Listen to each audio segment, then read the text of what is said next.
Ahojte, ja vás tu zdravím u nového videa. No a dnes si urobíme taký letný look a zároveň vám poviem o tom, ako som zistila, že mi straší na byte. Ja som sa teda presťahovala na byt, ktorý bol v takej novšej rezidencii. Bolo to tam všetko také novšie, pekné, moderné, takže som bola taká nadšená, že som zohnala naozaj pekný byt za dobrú cenu. Tento byt mi doporúčala kamarátka, ktorá v tejto bytovke už bývala predtým. Takže ja som cca vedela, ako to tam vyzerá, čo mám čakať a hovorila som si, že prečo nie. Takže som sa tam nasťahovala a dajme tomu prvé 2-3 týždne sa tam naozaj vôbec nič nedialo, bol to klasický normálny byt, ja som sa tam pekne krásne žila. No a cca po takých 2 týždňoch to začalo. Ja som mala na chodbe také tie klasické automatické svetlá, ktoré sa rožnú pri tom, keď sa niekto hýbe. Majú klasický ten senzor pohybu. No a mne sa to svetlo začalo pekne krásne zažínať samé od seba. Ja som logicky najskôr bola taká, že OK, treba z toho bude nejaká porucha samotného toho svetla.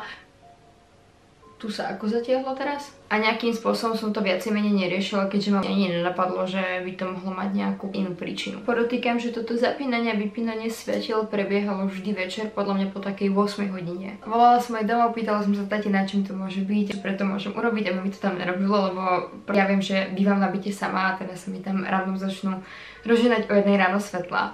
A hlavne viem, že to nebolo tým, že by vypadli poistky, pretože keď vám vypadnú poistky, tak sa nahodí reálne potom všetko, zažnú sa vám všetky svetla. Lenže mne sa zažínalo sa mi specificky to jedno svetlo v tej chodbičke pred mojou obývačkou alebo pred mojou spálňou. Taká malá vsúka, chcem vám doporučiť tento produkt, není to reklama, ale mi naozaj sadol, je to teda nová licenka od NYXu, vyzerá úplne takto nádherne a strašne krásne sa s ňou pracuje. No a mne sa tam tie svetla takto mali zažínať treba z 2 týždne, než sa stala ďalšia super vec. A to bolo to, že som jeden krásny večer išla do sprchy. Aby som teda veci uviedla na takú pravú mieru, ja mám reprák, ktorý keď sa zhlasuje, tak robí takéto tu. Takže počujete, koľko ste to zhlasili. No a ja si vždy do sprchy ten reprák, nie do sprchy, do kúpeľne k sprchovaniu si púšťam hudbu, takže si ten reprák preniesiem do tej kúpeľne, hodím si ho väčšinou na umývadlo vedľa sprchového kútu a tam si potom pustím pesničky, nechám tam telefón a idem do sprchy. Ešte to bola taká super situácia, že som mala celú hlavu napenenú, mala som zatvorené oči, aby sa mi to nedostalo do očí a teraz som počula, ako ten reprák robí tu a tá hudba sa zhlasuje. Ja vám úprimne ani neviem opísať, aký ja som v ten moment mala pocit, alebo že čo som cítila. Ja som sa tak strašne vyľakala, ale že tak strašne som sa bála, že ja som si umýla úplne že extrémnou rýchlosťou ten šampón. A asi podľa mňa po prvýkrát od základnej školy som si hlavu umýla len šampónom, bez kondicionáru, bez akýchkoľvek proste ďalších prípravkov. Ja som vyletela z tej sprchy. Vypla som tú hudbu, chytila som mobil a začala som volať mami, lebo som bola úplne... Proste som sa fakt extrémne bála. Ale stále to bol taký moment, že som si hovorila, OK, nebudem to nejako hrotiť, možno to bola proste nejaká porucha toho repráku. Stále som tam hľadala nejaké tie logické vysvetlenia. A presne po tomto incidente sa to začalo nejakým spôsobom stupňovať. Ako som vám hovorila, tak tie svetlá na tej chodbe sa začali zažínať treba 5 krát za noc, reálne vždy treba od tej 8 hodiny do nejakej 4 rána, hlavne medzi 1 a tou 4 ráno sa to začalo proste zažínať, takže sa to rozilo treba 5 krát po sebe. Ja som tam len sedela na tej posteli, pozerala som sa tou vitrinkou cez tie sklenené dvere a hovorila som si, že OK. Ja som sa reálne bála ísť do vlastnej kúpeľne, pretože by som musela ísť cez tú chodbičku. Presne týždeň po tomto incidente s tou sprchou ku mne išla spať kamarátka. Ja som jej teda hovorila, čo sa tam stalo, aké som z toho mala pocity a vlastne pýtala som sa jej na názor. Nejako sme sa teda o tom pobavili s tým, že ona si potom pustila ordináciu v Ružovej záhrade a išla do sprchy a nechala to tam pustené a v tej miestnosti som ostala len ja. Dôležité je povedať, že ovládač bol pri televízii a ja som bola na gauči. No a ja som bola teda na telefóne a v jeden moment sa mi tam stalo to, že tá televízia išla, ona sa stopla, ostala stopnutá treba z 15 sekúnd a potom sa zapla sama. Ja som v ten moment začala kričať po tej mojej kamarátke, ktorá tiež počula, že to jednoducho stoplo a bola taká, že ty si to stopla a ja taká, že ja som to nebola. A toto bol naozaj taký prvý moment, kedy ja som si hovorila, OK, to už asi není úplne normálne a niečo sa tu môže diať. Vtipné na tom je to, že ja som presne ten človek, ktorý miluje horory, má rád presne do paranormálne príbehy a podobne. A ja som vždy hovorila, že mne keby sa niečo také podobné stane, tak ja už tam nie som, ja odídem, ja to nebudem pokúšať. A to bol presne ten moment, kedy som si vlastne hovorila, aha, ja tu bývam proste niečo malo cez mesiac a nechcem sa sťahovať, ale už mi pomaličku teda dochádzalo, OK, to asi nebude úplne normálne. Tieto čudnosti s elektronikou sa tam diali naozaj na pravidelnej bázi, mne sa random zamykal telefón, televízia sa mi random stopovala a odstopovávala, pritom mám 2 roky a viem, že na starom byte mi to v živote neurobilo. Reprak sa mi tam random zapínal, vypínal, alebo kamarátke, čo tam bola, sa random zhlasoval a stlmoval zvuk na mobile. Ja už som sa v tento moment na tom byte cítila naozaj veľmi tak diskomfortne, nemala som to úplne najlepší pocit a celkovo aj ľudia, ktorí ku mne chodili, boli takí, že necítia sa tam úplne dobre. Neviem, že či to bolo aj tým, že som im to povedala, že to mali nejako v sebe, samozrejme mohlo, ale celkovo proste ten byt mal strašne zvláštnu energiu. Ja som sa ale snažila byť stále taká, že OK, nejako extra to nehrotím, dokedy sa niečo nedieje mne, dovtedy to tam asi není. Už to boli teda asi necelé 2 mesiace, čo ja som na tomto byte bývala a volala som jeden večer s maminou, mala som ju klasicky na FaceTime a ten mobil som mala položený takto s tým, že za mnou presne vlastne do kríže boli dvere, presne ako keby som bola tak a za mnou sú tieto dvere. No a ja som s ňou volala počas toho telefonátu, ja som tie dvere mala otvorené a začali sa tie dvere pomaličku zatvárať a teraz si fakt nerobím srandu, ja by som si ju strašne rada robila, naozaj som nerobím, moja mamina, ja som si to v prvom momente nevšimla si to moja mamina a to zostala do toho telefónu úplne zmrznutá, ja úplne taká, že čo sa deje? No a teraz som sa pozerala vlastne do toho telefónu na tie dvere a bola som taká, že ja sa neotočím. Ja sa proste natočím. Ja hovorím, že keby sa to stalo o 3 hodiny skôr, ja by som sa zobrala, zbalila a išla na Slovensko, ale už tým, že bolo ja neviem koľko, fakt, že dosť neskoro večer, tak som bola taká, že idem spať. Takže ja som zrušila maminu, povedala som, že ja to zaspím. Podarilo sa mi normálne zaspať s tým, že ma v 1 hodinu ráno zobudilo to, že sa rozžilo to svetlo. Ja som to zase odignorovala, otočila som sa na druhú stranu a zase som zaspala.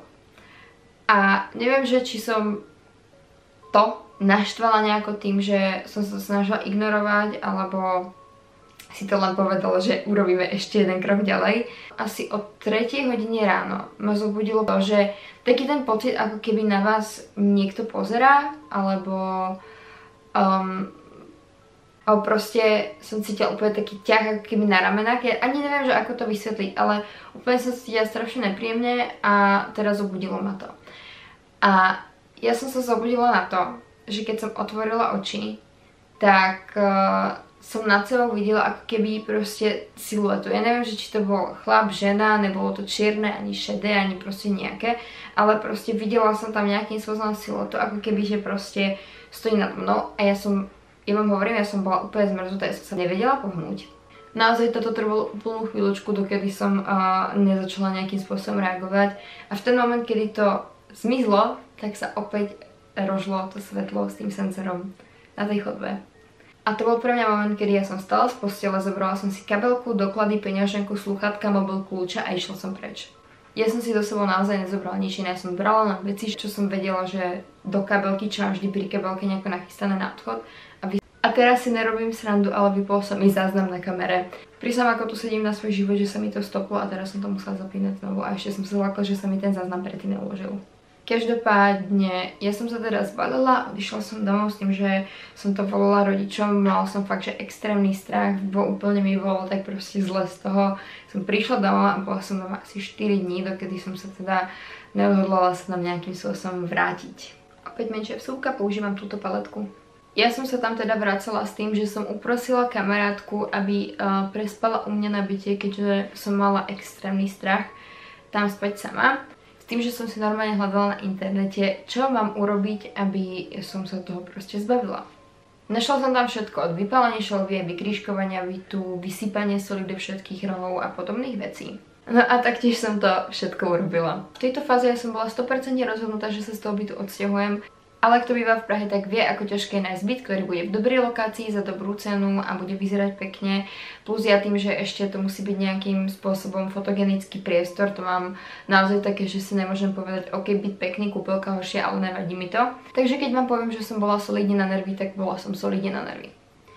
No a ako mne teda prišla tá kamarátka s tým, že ja som jej to, čo sa mi tam predtým stalo, povedala až potom, čo prišla, prepáč. Pretože ja som bola presvedčená, že keby toto poviem predtým, tak nepríde. Ona vedela o nejakých veciach predtým, ale túto udalosť tej noci som jej povedala až keď teda prišla ku mne. No a tu sa vlastne dostávame k pointe toho, keďže ja keď som jej to celé vyrozprávala, tak jej otázka bola, či som si hľadala históriu tej budovy. Na čo ja som jej samozrejme povedala, že nie, keďže to bola naozaj úplne nová budova, postavená priamo pre tie byty, v ktorých ja som bývala.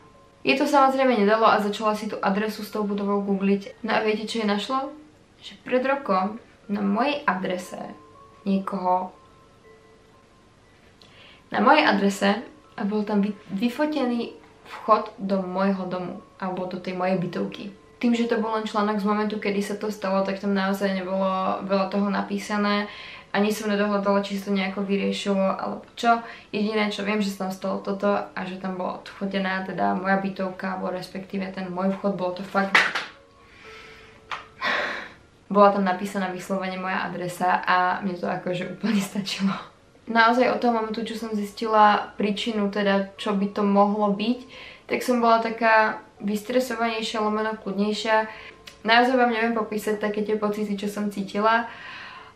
Musím teda povedať, že všetky také tie vysypávania solí do rožkov a vypaľovanie šalve absolútne nepomohli, keďže tieto veci sa tam diali naďalej. Jediné, čo ja som urobila, že som domovníkovi povedala, nech mi zruší automatické svetlo na chodbe a prestala som zapínať televíziu.